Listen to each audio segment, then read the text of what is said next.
Hello everyone, Salaam Alaikum. Thanks for joining us today.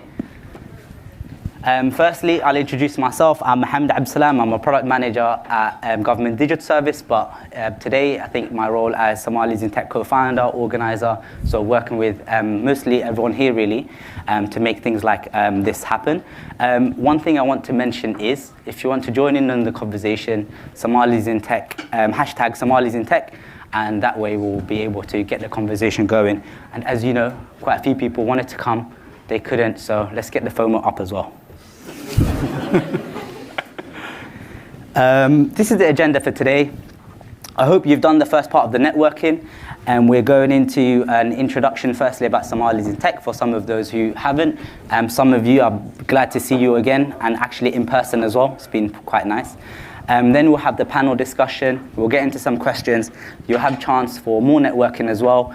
And then hopefully we will wrap up and head out. And I promise, we're already a little bit behind, which isn't unsurprising, but we'll try to stick to this as much as possible. So just to confirm, this is the event you signed up for. I hope you're in the right place. Before we get into our panelists though, I want to share a little bit about Somalis in Tech. To start with, our mission, so sort of why are we here? We're really here to build a thriving Somali tech ecosystem and provide our community with the opportunity to pursue a fulfilling career in the tech industry. We want to create a space where knowledge can be shared, so kind of like today, and skills can be honed. So I'll go into a little bit about what are we doing to actually achieve this. This is a bit of a mismatch, a jumble of things that we've already delivered. So some of you, I know I've seen Amal today. I can't see you right now, but Amal, nice seeing you again for the hackathon. Hey. Mentoring, so if some of you already got mentoring relationships going on. We have a one-to-one networking service, so we've partnered up with Superlinked. You sign in, you can see that in the bottom left there. Hey Mohammed, would you like an email introduction? And that introduces you to a new member of the community each week. So a really good opportunity to expand your network. And then we've got the Somalis Tech newsletters, as well as recruitment initiatives as well. So a lot of things, hopefully, to get you to where you want to be, and hopefully us doing our little bit as well to get you there, inshallah. So the problem that we're here to address, we understand that getting into tech without a support system is hard. I guess this is really why we started this to begin with. Abshir sort of had this problem and shared this, and the rest of us who got really involved and quite keen have had the same problem, right? We know a network of peers is key to growth and fulfillment, so that's really what we're here, a community to support your efforts and help you out wherever you are in your tech journey. So you might be mid, junior. I've spoken to a few people today actually who are quite early on getting into tech, so hopefully we'll get through that journey together. And just a few Slack highlights, that's really the main place we're living. We're on sort of Twitter as well, but mainly where the community engages and interacts with each other is Slack. So I'll show a few bits there. So sometimes we land a job. We can see here, bro, he really landed a job he wanted, so that's amazing. And credit to him for following up. And all the love he's getting, that's 42 hearts. I've never got engagement like that, so yeah, mashallah. Sometimes we've got technical questions, right? You might want to know, actually, how do I deploy a Django app to Heroku? If you do, you might get 7 replies, so that's something else that happens. So pretty awesome seeing that. Sometimes it's just Eid. And yeah, you can see which one it is from those emoji reactions, so that's what we're here for as well. And sometimes we have local meetups. So I think from the demand of this event, we've seen like people actually want to meet in person. So we will definitely be trying to do more as a team to make that happen. But you can see Ali took the lead over in Toronto, and they had a nice little barbecue, which is pretty cool to see. And sometimes it's Mama Mondays. So we got Mohammed here, and tune in, because every Monday you'll become infinitely wiser. He's just dropping gems every time. And then finally, sometimes we've got dad jokes. And this is probably the main reason why we're here, and Abshir keeps on coming through. So yeah, it's not all work. And just a few things to be excited about before I get to the panel. Hopefully in September, we want to organize a software engineering event. We follow that up with October, the annual hackathon. We've seen a lot of people want actually to move on with their careers and maybe move to a mid-role, a senior role. So we're working on a new job board. wider rollout of the mentoring scheme and local meetups. So they won't all be at Google, but inshallah khair. So yeah, I guess just join us. Like, this is where some of the members work already, which is actually pretty awesome to see. Join the Slack community, engage, network. Like, as they say, your network is your worth. So come in and join in as well. And I encourage you to make the most of the community. If you'd like to know more, like, we've got a newsletter we send out monthly. You'll see a lot of information there. We tend to feature different members of the community. So if you want to be featured as well, do reach out. So while we're actually here, what we'll do is Fadumo is with us, but she's online. So she's not feeling well actually. So she'll hopefully do a little bit of a segment for us at the beginning. Once she's done that, we'll then go on to sort of more questions and answers from you. But let me introduce the speakers briefly. We've got Ismail here on my right. He's a co-founder and CEO at Scoodle. A platform aiming to build educational influencers around the world, and they've raised 3.5 million to accelerate their growth. So if we just give a round of applause to on my left, we've got Ali. He's the founder of Niyah, a mobile-only Islamic banking solution providing an interest-free banking experience. I'm sure it's also interesting. And we've got, and they were actually acquired by Niyah, by Wahid in 2021. So hopefully we'll hear a little bit more about that. And then we've got Fadumo, who's with us here online. Yep, you can see her as well. She's the founder and CEO of Hoiwa, a social and healthcare company that acts as a reliable partner for the public and private sector throughout Finland and Germany. So they recently secured €2 million in funding to support their growth. So what we'll do is, Fadumo, we'll go over to you. Tell us a little bit more about your journey, your experience, and I know you have to head out afterwards. So over to you.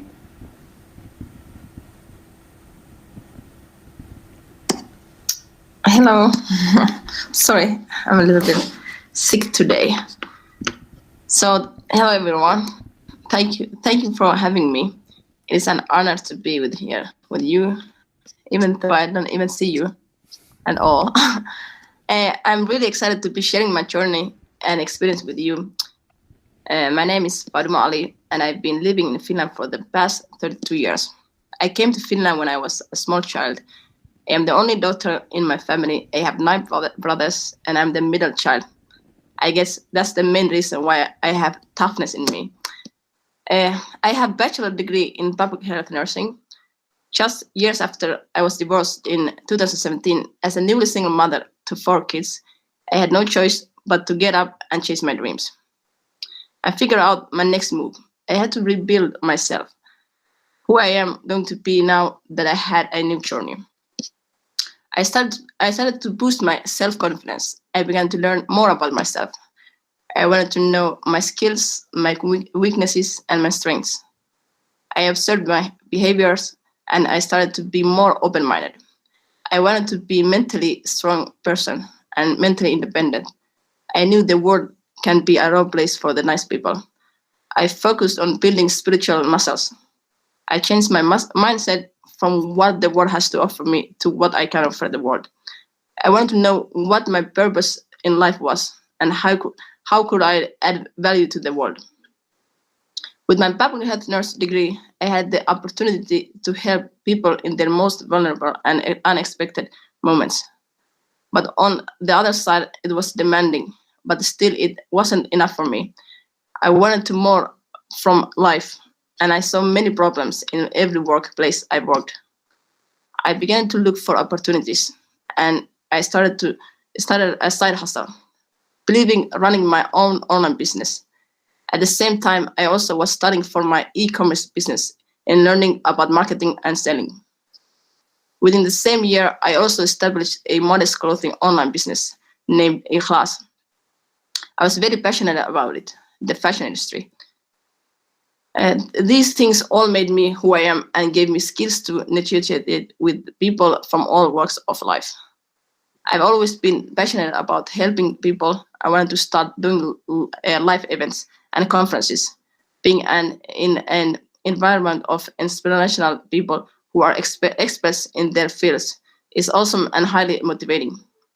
I networked to promote them. I brought in big international names from different industries. I was investing way more than I was earning, but I created incredible connections. Remember, action equals impact. I made a decision once the pandemic was in the full effect and found the key to starting my business, Hoiwa. My idea to start Hoiwa originated from my experiences in the care industry. I wanted to create a great workplace for nurses and to give better care for their patients. Always believe in the business or concept you're doing no matter what. Almost for 1 year when I founded Hoiwa, my office was my bedroom. I began my business with the smallest amount of overhead cost, while I was still working full-time in a healthcare clinic, at the same time supporting my family. Vision is the art of seeing what's invisible for the others. My first IT engineer was based in Bangladesh. My goal was to create a company that makes efficient use of technology and a system that's based on platform economy, which allows even large number of nurses to easily book shifts they want. Believing in your mission is key. Once I started full-time in Hoiwa, I found that you don't have any colleagues to bounce off with, which means surrounding yourself with people who can help or give you an honest opinion will be key. I was lucky enough when I started Hoiwa, I had a good network surrounding me. Remember that it's okay to make mistakes. I had to learn the hard way about my administration side of how to run a successful business. So I made sure I asked a lot of questions and even contacted businesses for best practices. I've been rejected by my customers and even they ended up canceling employees and contracts. You may not be an expert in your field and you may not exactly know how to execute your idea successfully. But if you're committed to process of trying new things and getting better, you're already on the path to success. You all want to know how to become a successful company with a great reputation. We are committed to provide a great service and to maintain a great reputation through our vision to bring values that make our employees feel valued and appreciated by their company. How to get our employees to commit to their work and love what they do. Customers will never love a company until their employees love it first. Company culture is key for better performance overall. It supports better teamwork, more productivity, and higher sense of satisfaction. When employees feel supported within their company, their sense of loyalty to that company increases and they're motivated to reach higher and work harder. It's very important for employees to succeed in their own work, to gain experience of success, to be an important part of the work community. If they are not given the opportunity to do so, if they are forced to fail and threaten it on top of it, they will lose passion. These experiences have made a lot of differences when we have thought about what is important to us in Hoiwa. Because we want to be a transformational company. We want our employees to succeed and feel that their work is important and are valued for their contribution. We want them to feel good about themselves. In this case, they will not be looking elsewhere either, but will send a good message about us. We are an attractive employer and we attract the best talent in the industry. We also are an attractive partner for those who buy our services. Our customers know that our employees are satisfied and motivated. A good word spread about this too. How do we do that?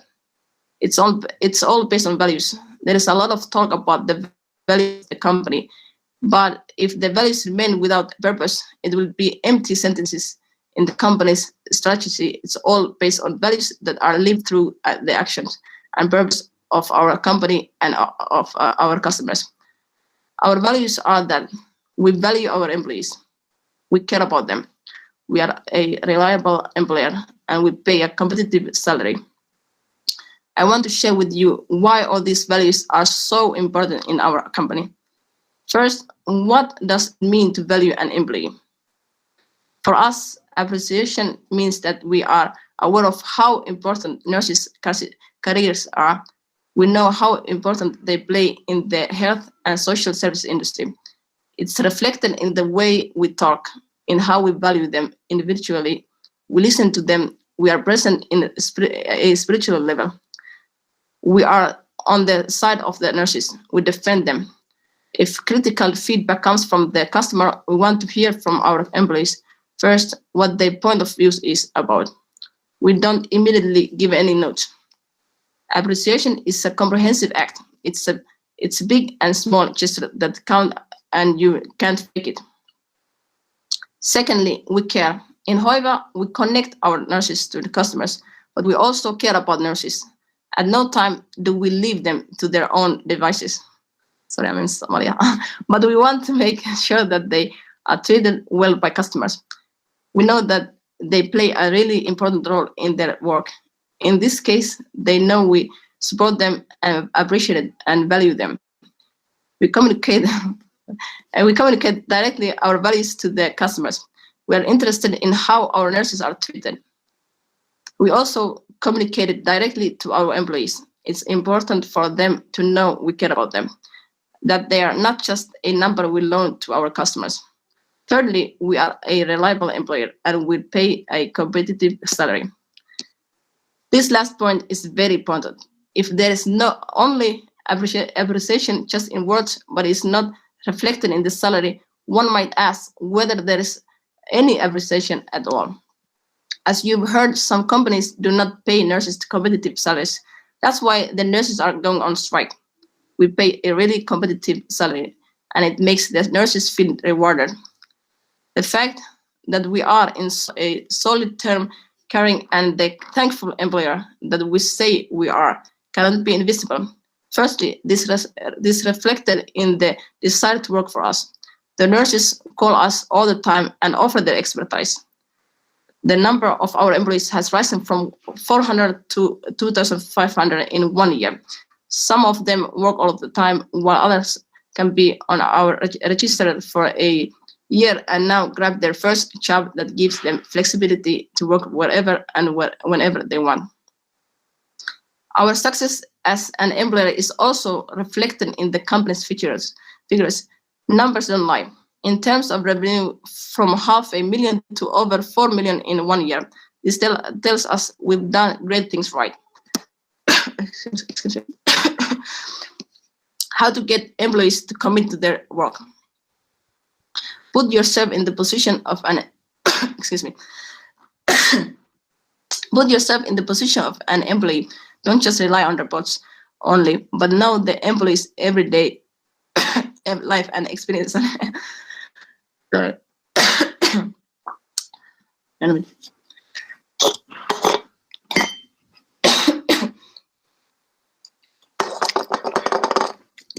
have a flu, sorry.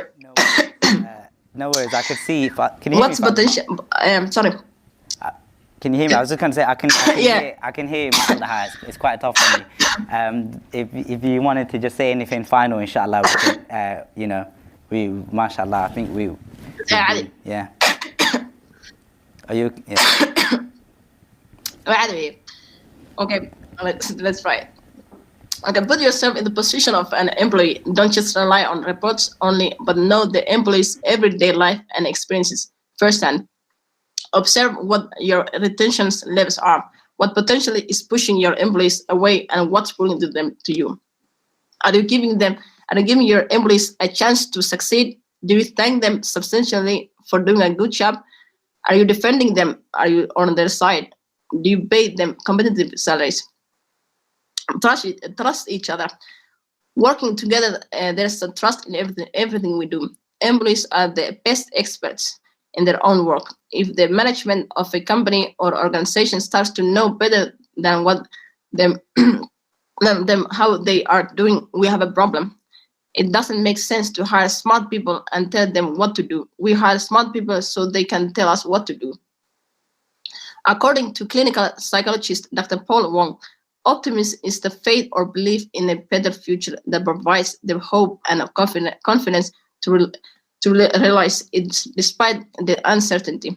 Optimism enables us to cope with stressors in in the present, as it supports us to expect a better future at some point. Optimism is the key to why I boldly plan for the future. I see new opportunities opening up for us. We can build our community in such a way that it will be more prosperous and also economically strong in the future. So be optimistic and take risks. Everyone has the ability to dream, but not everyone has the willingness to truly chase their dreams. When people aren't living their dreams, they often have limited belief systems. They believe that their current circumstances and or surroundings are keeping them from achieving the things they want to do in life. Fear is not real. The only place fear can exist is in our thoughts of the future. It is a product of our imagination. We all have unique sets of circumstances in our lives that we can use as excuses. But learning to find those workarounds in our life that give us the ability to succeed. So don't fear of challenges and failures. You will learn from every hardship. And do not be afraid of competition. Business world is always full of competition. Just try to be different as your competitors. Have a big dreams. You are never too old, too young, or too sick to live your dreams. You might not get there the same way as the others, but if you start, yes, yes, Fadumo. I was just going to say, in the interest of time. Yes, Fadumo. I was going to say, in the interest of time, do you want to just say one final bit, because Mirlu and Hawaii networking سؤالها إن قلنا. Okay, so get to the question. So just any final message you want to leave with us about Hoiwa. What is it? Excuse me? I was going to say, is there anything final? But I encourage you to. I encourage. Yes, I just encourage you to take that path, to just dream big, and eventually you will win. Just do your thing. That's my message, inshallah. Thank you very much, Fadumo. Thank you, and thank you for joining us.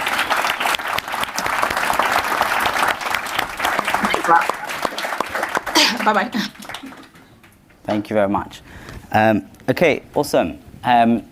So hopefully this will be an opportunity for you all to ask questions to the panelists. But just before we do, we have a few questions from Slack that I'll just read out, and then after that, we should have a roaming mic going round. So not everyone, but we should hopefully be able to take a few questions from the floor as well.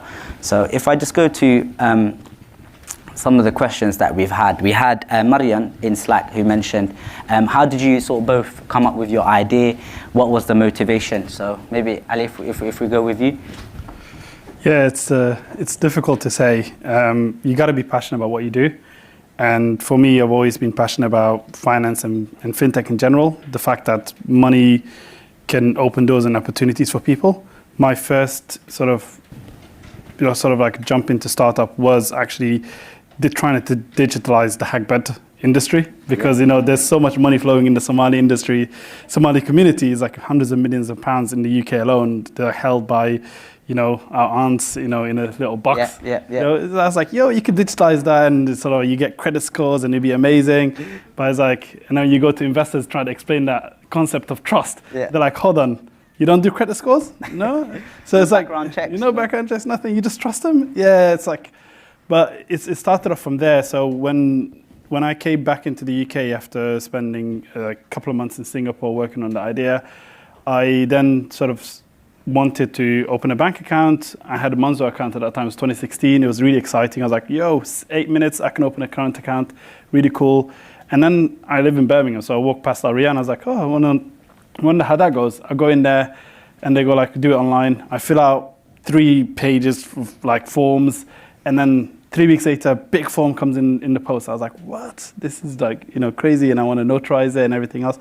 So for me, it's mainly around the fact that there are so many barriers for the Muslim community around finance, and especially in the UK or anywhere in the West, that anything financial is interest-based from the beginning. They don't consider us at all. So for me, it's around how do we make it easier for our Muslim community to be able to do that. And the idea of Niyah came from having this one brand or one sort of tool that you can trust almost as you trust a halal sign when you go into a restaurant. Yeah. You know, you don't ask the guy, you know, which certification is this? He's like, you see halal, you eat. Yeah. So the idea was like building Niyah was to make it easier for Muslims to get access to financial services.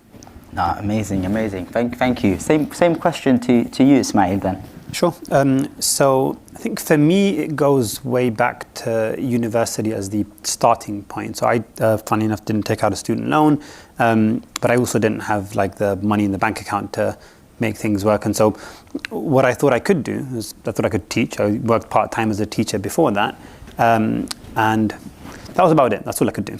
So putting that in line with, I also enjoyed economics actually. So putting those two together, that set the foundation of me almost kind of teaching my way through university, and kind of one thing led to another. So we went from teaching one student to teaching 3 and then 5 and then 15, and that worked out really well. And that was the birth of what was kind of the first company. But you'll notice in that entire story, it wasn't with the intention of starting a company, it was with the intention of solving a very real and personal problem.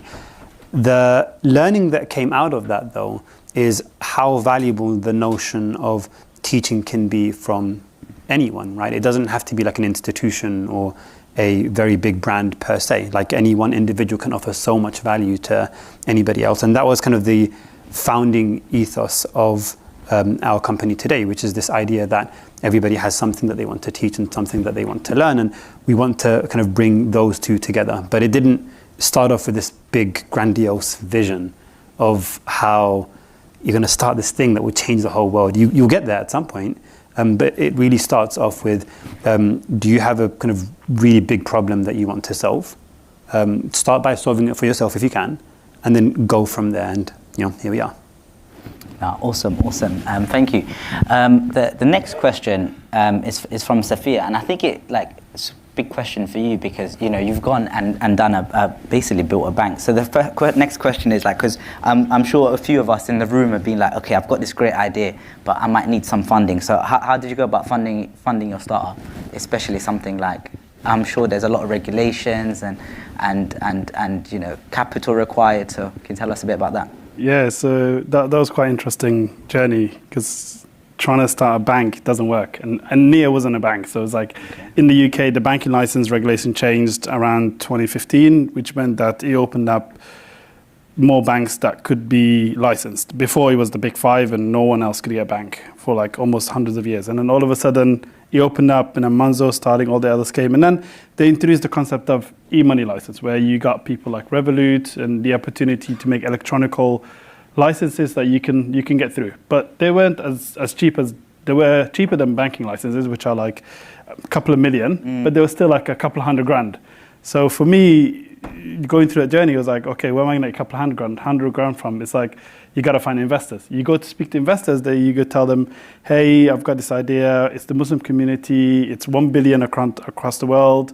We want to branch out everywhere. And they come back and say, well, they've been using the conventional one for all these years. Why would they use something different?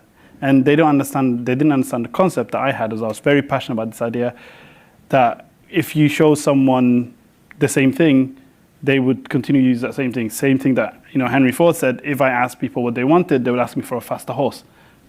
Users generally always know what they want, but sometimes they don't know what they want. So for me, funding this was going to be really challenging, but it's all literally bootstrapped by myself and my co-founders. We put money in. And what's bootstrapped, if anyone if it's not clear? So bootstrapped is when you spend the money yourself to actually get your business going. So sometimes, depending on the business idea you have, it can cost you £100. Sometimes it costs you a couple of £1,000s. And the idea is any money that you make goes back into the business and it keeps the business growing so that you don't take any outside money. And then that way you own all of the company. Rather than selling some of the stock to raise funds. But for me, it wasn't the case that I didn't want to sell my stock to raise funding. It's just no one wanted to give me money. It's please, guys. And I then had to figure out what was the easiest route. And for me, the easiest route was to try and do 99% of the things that I needed to do myself. So I had to buy books to learn about Islamic finance, because until then, I was a tech guy. I didn't know anything about Islamic finance. Bought 5 books, read most of the summer. Then afterwards, it's okay, I need a team. Slowly started to build a team, 5 guys, amazing team. And then after that, I learned about e-money licensing. How does the whole license regulation work? Spent a couple of evenings working. It was a lonely couple of months, 6 months. And then applied for the license, ended up getting it, which was amazing. And then there's like build the tech on the side of it. So funding is great, but at the same time, it comes with some challenges itself. So the moment you raise outside funding, you're now accountable to someone, which means like you got to be able to give quarterly reviews, you got to be able to give a return on investment and other things. So for me, it was a year journey, and had I raised money, there would have been a lot more pressure to actually get that done. So we were able to get a prototype and MVP out, which was really amazing. We were able to like have a card, have an app that you can register, money going in, money going out. You could spend, notifications were like in the milliseconds. It was amazing. And then COVID hit. So it was exciting. Cool. We'll come back to what happened during COVID bit as well. Hopefully there's someone's thinking about a good question for that. So we've heard sort of the bootstrapped journey, Ismail. I know you've gone on the other end. You've got some funding. Can you tell us about that?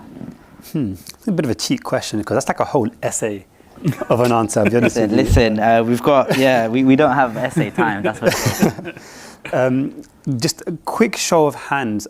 How many of you are either kind of founders of your own companies or have like an idea, but it's like a side project or something? Okay, so this is probably a relevant-ish question. I think before we even answer this question, it is worth tackling whether you should raise or not and why people invest the way that they do. Because their motivations make a big difference in how you approach the whole fundraising thing. At a very high level, if a venture capital firm, which is the firms that invest in startups, give you money, they give you money because they hope that one day you have a small chance of being worth about $1 billion. There's a whole kind of science and math and forget all of that, but that's a general rule. So if you pitch to those guys and you want their money, what they're trying to hear from you is, can it get that big? You're better off having a 1% chance of getting that big than a 50% chance of being worth $1 million. $1 million will change your life. It won't change theirs. So it's important to just keep that in mind before you even explore this whole notion of fundraising and things like that. How you go about fundraising, I should do a workshop with you guys, by the way. I think it'd be good. Let's pencil it in. We are trying to do more localized events. So live on the spot is brilliant. Yeah. So what I would do before I even officially announce my fundraise is I would spend a lot of time and effort building a network of very smart people. That includes investors, fine, and I'll tell you how you can go about getting that, but also other founders. So grab everybody on this panel, take their emails, email them after, have a one-to-one chat with them. Because as a general rule, you guys, I'm sure, are all amazing people. It's very difficult to remember any individual person here, right? Because there's like 3 of us, right?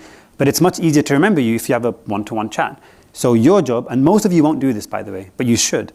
Your job would be to make sure you build memorable relationships with people that are remotely interesting.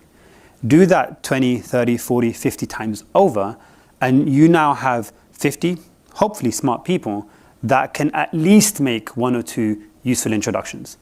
That's how you build the investor network. And you have to do this before you even start raising money, ideally. Because this then goes to the final point, promise, which is what is the single biggest motivation behind investors? And it's not what you think. It's not, this could be huge. I mean, mathematically it is. But the single biggest motivation is FOMO. They're, damn, these guys could be Facebook. If you can get into that zone and get them to think like that, behaviors change completely. Can I ask something there? So would that involve a little bit? Here, you're jumping no. Listen. So I feel like you mentioned a good point there, right, about creating that FOMO. Yeah. So some people might actually be at that stage with their raising. So any quick tactics for, are you playing sort of investors against each other, or are you just about to get there, I swear. Okay, there you go. You're jumping ahead. Apologies. It's a legitimate point. So that's all great in principle, right? So how do you actually create FOMO? The way to do it is to treat fundraising not as something that happens when and as investors come because you get an email of somebody who finds you interesting, like, oh, let's chat, sure, why not? No. Do that chat if you're not fundraising. when you're trying to raise money, you take all of those conversations, every single one of them, and you cram them into 1 week. I'm talking like 40, 50, 60, 70 calls. You need to be tired by the end of that day, right? Speaking to 10, 15 investors per day. The reason why that matters is because investors speak to each other. They co-invest. Now, one of two things can happen. Scenario one, as these investors chat to each other, it's like, oh, I'm speaking to Niyah, right? Have you heard of them? Oh, yeah, we spoke to them like a few weeks ago. We didn't invest. So, oh, huh. Why not? And all of a sudden, it's like, wait, maybe they saw something that I don't know, but now I've got some time to think about this. Scenario two. Oh, have you heard of Niyah? Oh, yeah, we're speaking to them now as well. All of a sudden, you've created competitive tension. And nothing has changed. You're putting in the exact same amount of effort, but just putting that effort in a concentrated week flips everything. And to give you tangible examples, I think we've raised a few times now, and every single time from first conversation to money in the bank was like 6 to 8 weeks, I think, which is generally a good timeline to operate in. But the way to do that is that whole FOMO thing, you do that by creating competitive tension between investors, and you do that by doing all that pre-work stuff. So it's not just, oh, let me fundraise now. You have to build that entire relationship. And one final tip, by the way, when you kind of do all this conversation stuff and you speak to people and it's great, they remember you now, update them every month. Like every single month, every 2 months, it's like, hey, this is the latest in my company or my project. Here's what I've done. Here's my revenue growth. Because that keeps you relevant in their mind. Ideally, even put an ask at the end. It's like, hey, could you help me with X? Because now you're converting that engagement from passive, oh, just reading what's going on, to, oh, I can help with that. Let me reply. I'm actively engaging. And you're not asking me for any money yet. There's no investment taking place. But the moment you raise capital, bam, everything 1 week, 50 phone calls, and that's the process. And people love to help. So when you do ask for help, they feel valuable. So like they're helping you with something that, you can't do yourself. Yeah. Awesome. What I'll do is I'll use my privilege for one more question. Abshir is like, no, let's go to the room. Sorry, room. I've got one question. Something that I want to hear about. How different is your product today to your sort of, you mentioned already MVP, so to your minimum viable product? How different is it today? Has it changed a lot? Can you talk through it? And one bit more for you. You've been acquired, so has that changed things? Ooh. So yeah, and then we'll come to you as well. So I actually loved our MVP. So they should say, you should be embarrassed by your MVP. I was embarrassed, but I fell in love with it because the fact that there were so many obstacles in the way of actually getting it done. So the first purchase that I actually made on my Niyah card, it's like such a prideful moment that it actually worked, and sort of like, because like in the back of my mind, I could see all of the things that are happening, because you got to talk to MasterCard got to talk to our supplier got to talk to acquirer got to, just, you could see the whole flow in my head, and I was like, it did all of that in like a couple of seconds, and it worked, magic. So yeah, so that's the main reasons I have some sentimental attachment to the MVP. But in terms of your MVP, it's got to go out as fast as possible. I remember our first MVP, our senior developer Mustafa built it in about 4 weeks. Complete sort of like banking solution that sort of you could send money from one bank to another bank, which was amazing. But it looked horrible. It had like the most basic boxes that you can imagine. It's the button. Sometimes you have to press twice for it to work.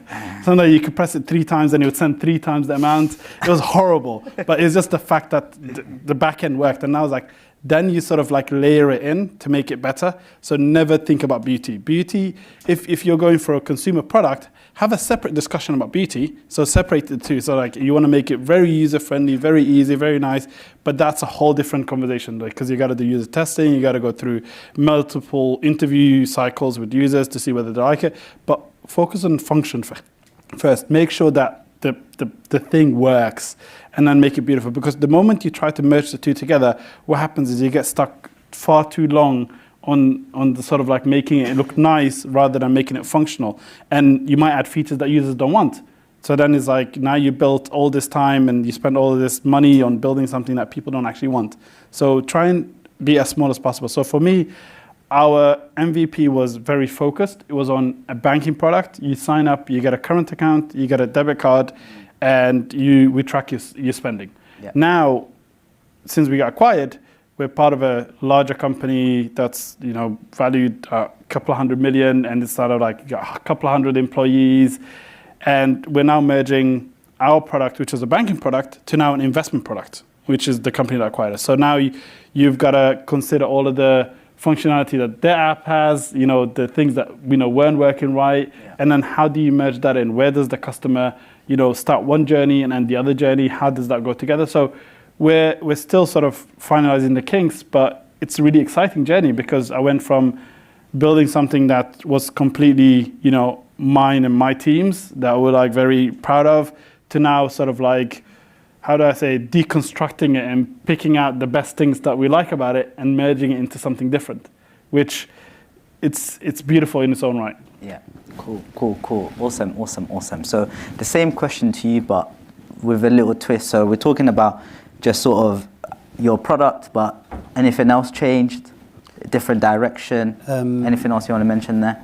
Yeah, our name is changing, and I think this is the first time we're publicly stating that. So this is yeah. So everyone, this is Somalis in Tech exclusive scoop. Honestly, tell us more. Oh, drum rolls. Backstory. We first began by focusing exclusively on high school students, GCSEs, A-level, things like that. And that worked out pretty well. So we helped 1.2 million students, I think, learn on the platform. 70,000 were active every month. It was pretty good.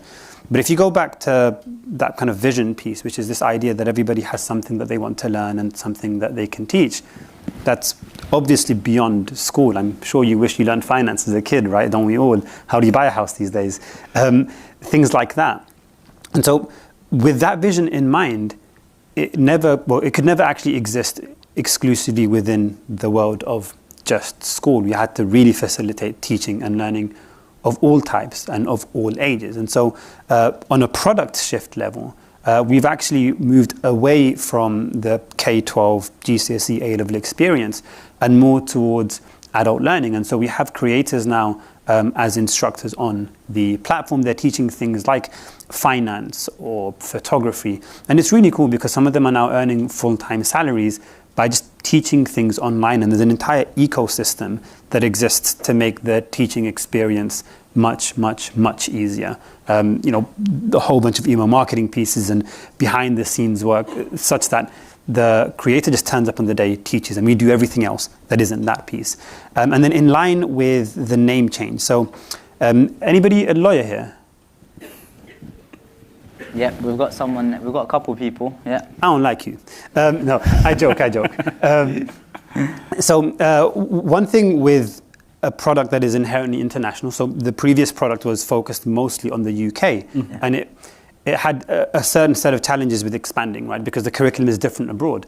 Okay. But with this new approach where we have creators now that are teaching from the US and from Canada and from the UK and from the EU all at the same time, we now have to consider what other legal implications exist around names, because you can't always use a name that you're allowed to use here in a different region. And so for us, it was about finding a name that we know could consistently exist across all of the different countries and regions that we operate in.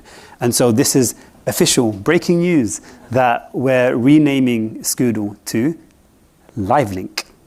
Nice. Come on, guys. So quick question. What was the journey like from we got a rename to actually, because I've gone through similar experience to actually get... You were giving some emotional nods right there. Like, yeah, you must have been through it. I hope the tumble with the lawyers weren't too rough. You do get an emotional attachment to the name, I guess, that you gave birth to. Exactly. Initially, right? And it can sometimes be difficult to detach yourself from that. But I think for us, it's always around the vision that comes first. So what is it that you're actually trying to solve? That overcomes almost everything else, because at the end of the day, a household name is a household name, not because of the name per se, but because of the problem that ultimately it sets out to serve. I think, for me anyway, the most obvious example is Air Bed and Breakfast. I'm sure you've heard of them before. It doesn't sound like the greatest name in the world, but they made it work to the extent where Airbnb is a verb now. Yeah.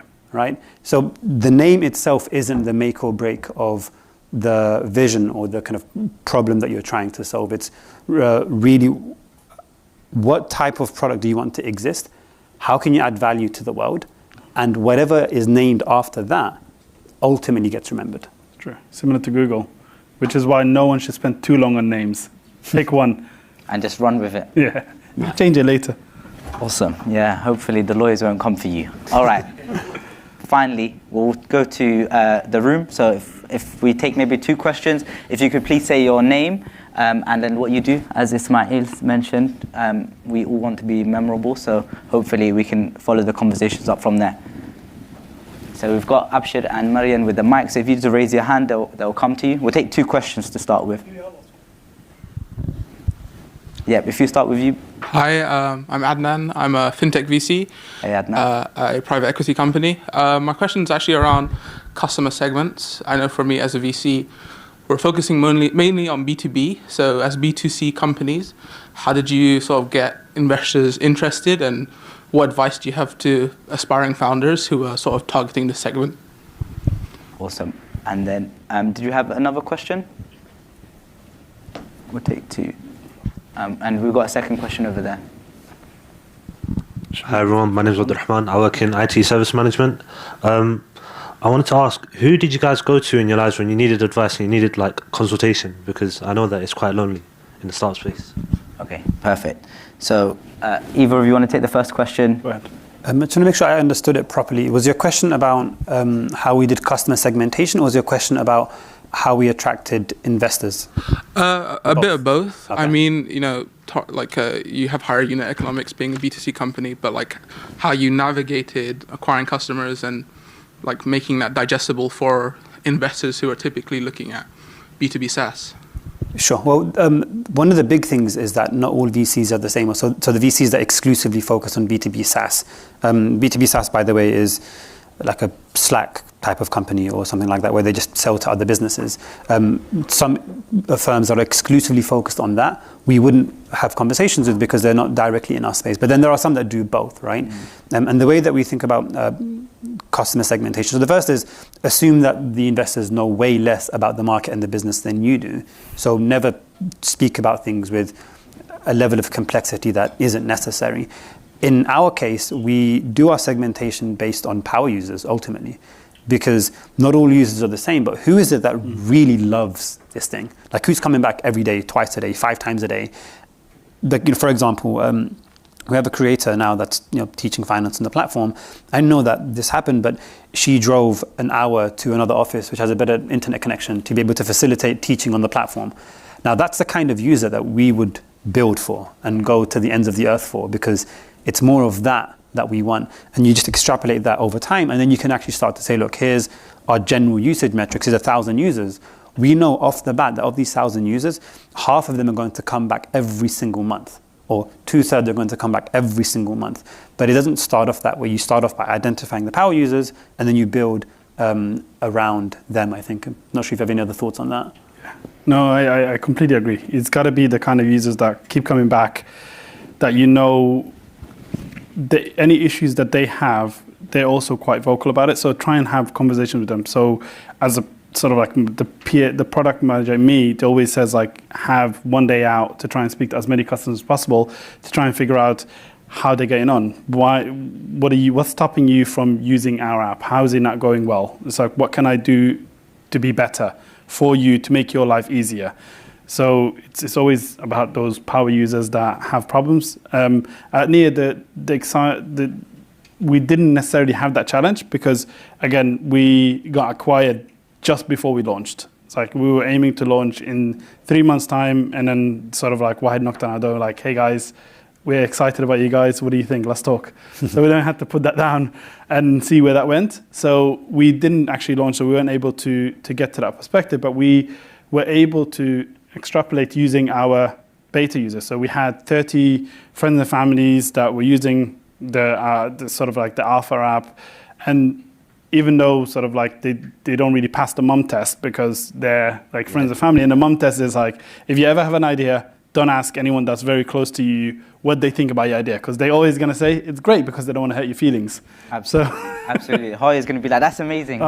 go for it. Do it. So we didn't have, but we saw the amount of traffic that was going in, but also we looked at the market. If you have any idea, one of the good things to do is to look at the market. And at the time where we wanted to do Niyah, fintech was in the rise. Everyone and their mom wanted to do a fintech startup that was like, doing open banking or something different. So it was the buzzword. So Google, trends, it's your thing if you're starting with a fresh idea to try and figure out whether that thing exists. And then actually do other market segmentation, the amount of customers you expect in the country. So like in the UK, there's like, I think when we did our analysis, like 1.6 million Muslims. Out of those, how many are of the age that can use your app? And out of those, how many of them would have the problem? So you'd have to do that kind of segmentation. For us, we spoke to mainly, B2C VCs that were focused on the fintech space. But the problem is there aren't a lot of VCs that know about Islamic finance. So we had the challenge of actually explaining what Islamic finance is and why it's a problem. The same way I sort of attract challenging problems. I had to do the same thing with Hagbed to say what that even is. And you have a bunch of Adan guys in front of you and you're trying to explain to them what Hagbed is. They look at you like, why can't you put in your savings account? So it's like, it's a challenge. So if you can, try and pick investors that understand your segment to a certain level. So if it's e-commerce, go to e-commerce type of what they've invested in before, so that the challenge is not as big as it was for us. Amazing, thank you. If we, Ali, let's ask you this question about, if I understood it correctly, it was about sort of, because you went into a completely new space, you were saying, right, banking. So did you have maybe like a mentor or somebody like somebody you can lean on, a bit of a support system to begin to explore this space? It's a bit of a challenging question for me because I had a lot of emotional support. Mm-hmm. From friends and family, so it's like my cousin Mahad, my wife, they're amazing support. So like every time I get burnt out, like, yeah, come on, you can do it. Sort of like, but in terms of looking at the industry itself, there was a couple of people that I would ask, pick their brains on, rather than, ask them too many information. Because again, I'm relying on these individuals to do introductions for me, like Ismail said, rather than, I don't want to bug them too much and ask them for too many things. You'd rather pick them brain on something really cool, really exciting. You're like, hey, I heard about this. What do you think about that? Sort of like, and get those kind of conversations going. And funny enough, one of our co-founders, Safta, who's actually an expert in Islamic finance, as I was trying to learn about Islamic finance, I sort of hit him up on Twitter, and we started sort of like, I'd start saying, hey, I don't really agree with this. What's your take on that? Sort of start challenging some of the concepts. And then sort of we ended up having a Skype, Google Hangout. Then we start talking more. And I was like, hey, dude, you know your stuff, Yeah. Why don't we work together? So it's about, finding people that fill the gaps that you're missing in your knowledge base to build what you need to build, and having informal conversations with them, rather than asking directly for help, to try and be in that space with them. So as you're in that space with them and you're sort of like learning, then it helps. Right now, the world's a lot better place than it was when we got started, because now you have Twitter spaces that you can just join around that specific topic, and you always see the same people joining that same Twitter space, and you get to know each other. So it's like Clubhouse is dead, I think, at this point. But yeah, so just that's what I would say about that. Awesome, cool. What we'll do is we'll go to again a couple more questions. So I think we've got a question over there, and then we've got a question here. So if we start in the back, and then we'll come to you. Thank you so much, guys, for organizing this. My name is Pankaj. I'm a lawyer, so I know Ismail doesn't like me. I'm working with my uni on a B2C project which targets students. And my question was, could you please share how you build the tech part of your platforms, especially your journey to the first 1,000 users? Thank you. Okay, and then if we go there. Assalamu alaikum wa rahmatullah. Jazakallah khairan to the organizers for this. It was much needed. Kudos to Somalis in tech. My question actually is two questions. but I'll try to be as brief as I can. Number one, what were the main challenges you faced in getting your startups off the ground? And number two, what do you think are the main obstacles facing the Somali community, if any, when it comes to establishing their own startups? Okay, awesome. So what we'll do is, Ismail, if you take the first question, your first 1,000 users. I want to flip that question because it sounded like it was about the tech stack and you're technical, so you're probably better to answer that question than I am. Let's do that. Yeah. So when it comes to tech, it's a lot easier today. Again, with technology moving a lot faster, things are a lot easier. So when it comes to building a product, start with MVP. An MVP, a minimal viable product, it's something that you can put in front of as many customers as possible, but does the least amount of functionality as possible. So in this day and age, there's a lot of no-code tools, and no-codes are sort of like tools that allow you to not even write a single line of code, drag and drop and build that out to try and actually test the concept that it's going to work. Once you've done the conceptual side that it's going to work, see how many users you can scale that to. So for some startups, it might be you can scale that only up to 100 users. Then you got to build some automation tools and other things behind it. For some, you can scale that up also to a couple of thousand users. So I wouldn't dwell too much on the actual technology stack because that changes as you scale up. From what you use for 100 users will be completely different to what you use for 350,000 users. So right now, we're managing money for 350,000 users globally. So the tech stack that we have right now is completely separate to the tech stack we had at 2.5 years ago when it was like it would fall over if there was more than a couple of thousand users. So it grows as you go. So start off with the most basic that you can, what you can get away with, and then scale it every time you hit a roadblock. More roadblocks hit, the better.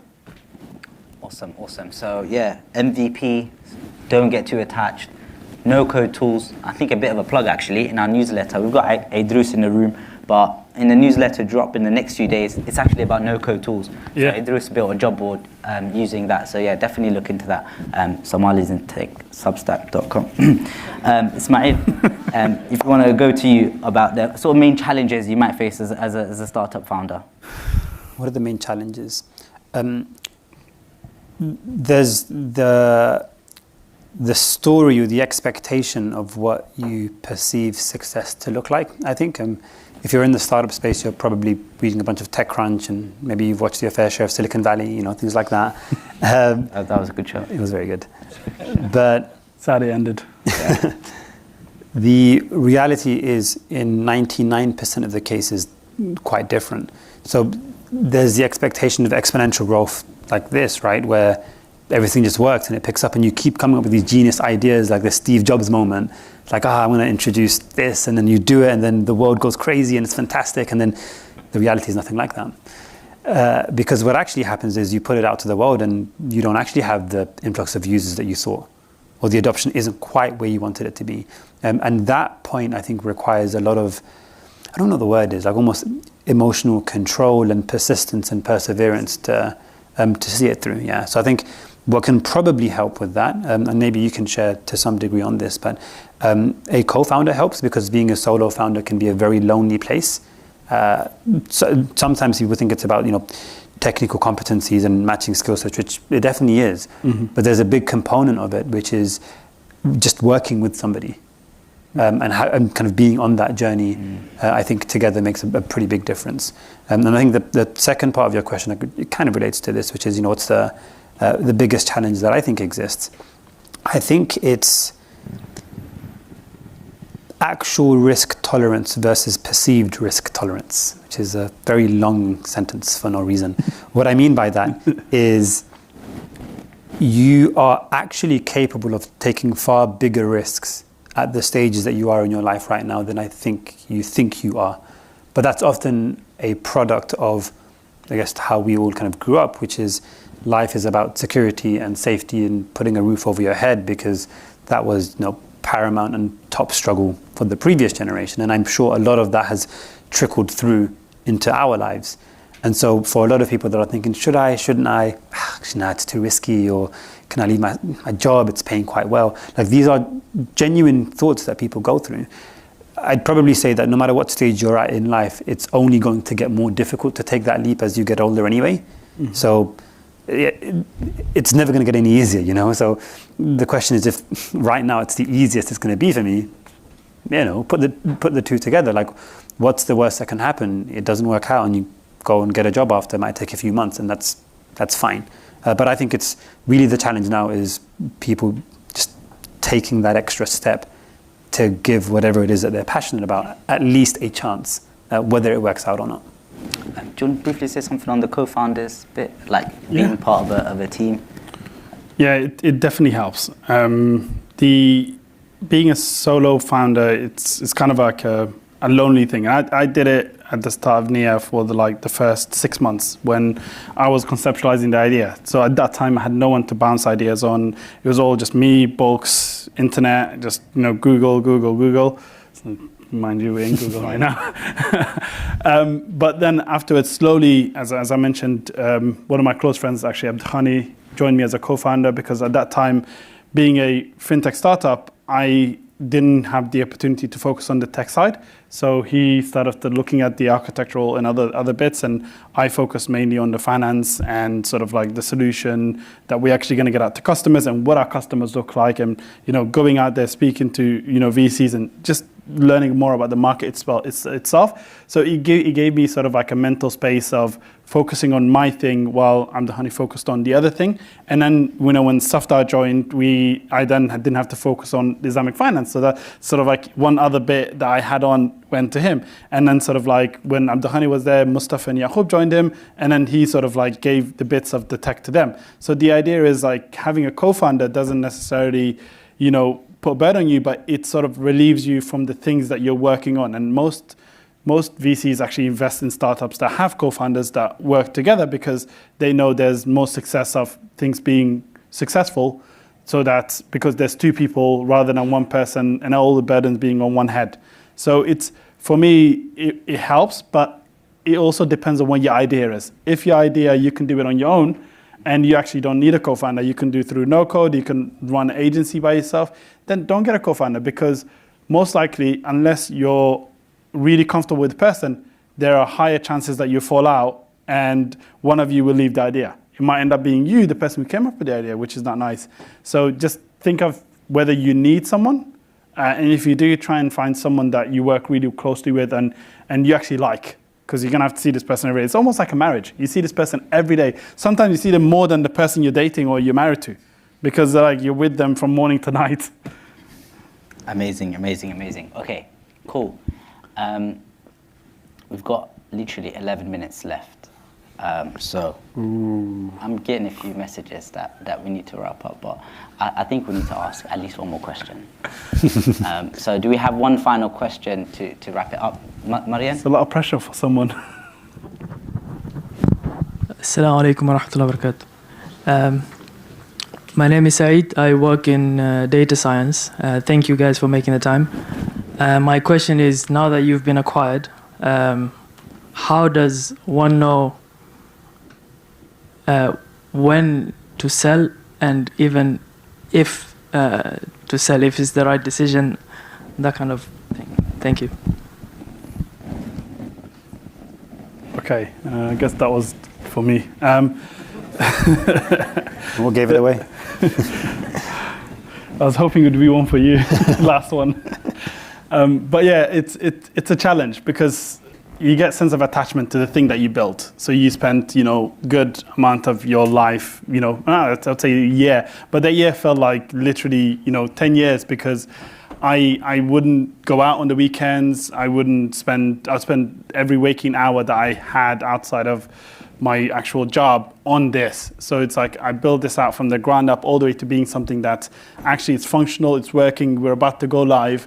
But then again, it goes back to the main reason why you did what you did. If it was a vanity project and something that I wanted to be known for, wanted to be successful for, to say Ali built this, then most likely I wouldn't have sold. For me, it was like the main goal of Niyah was to make finance more accessible to more people. Where at the moment in time, when you think about, buying a house, it's much more difficult for any one of us in this room to buy a house compared to our down friend that was at uni. They go out straight out of uni, first job, bam, 5%, they got a mortgage. You know, as a Muslim person, you kind of think to yourself, okay, how am I going to get on the property ladder? So these are the challenges that are going to face our generation, because when our parents came over here, it was survival. It was like, get a stable job, get a roof over our heads, feed all the kids. That's it. Right now for us, it's like we are the next generation up. We have to build better stability for our kids, which means we have to set infrastructure. So now we have a bigger responsibility than our parents did, because our parents was like, raise these kids. We have like build more infrastructure. So for me, it was like, would Niyah be more successful if I am still like the main founder and I'm building this out and it's on its own, which means every 12 to 18 months we have to go back to fundraise, and sometimes markets could crash and we wouldn't be able to get money, and then the idea dies out? Or would it be more successful part of a bigger team that would make sure our technology is embedded in their technology and they have the capital to actually reach out better people? So the exciting thing is Wahid just raised 50 million. I don't think within Niyah we would be able to raise 50 million in 2 years. And as a bank, you need a large amount of liquidity to be able to function. So for me to be able to work within Wahid and to make this idea still a reality, to help every Muslim around the world to be able to bank with our interest, is exciting. And that's the reason why I sold. Amazing, amazing.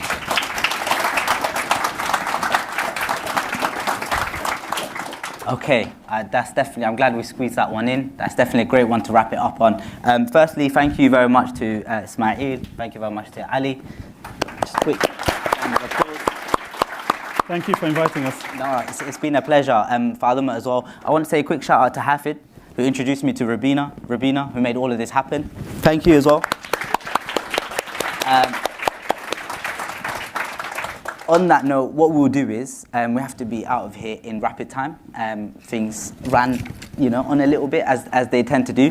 Just quick few things. If you want to keep up with what we're doing, mainly join the Slack community, Twitter. Idil has confirmed we now have a TikTok account, so if you're there. But yeah, hopefully we mentioned we're going to be running workshops. Ismail has kindly volunteered today, so stay tuned for that.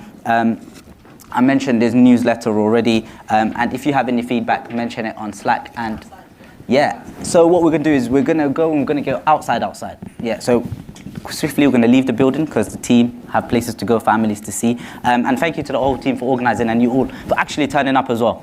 Thank you.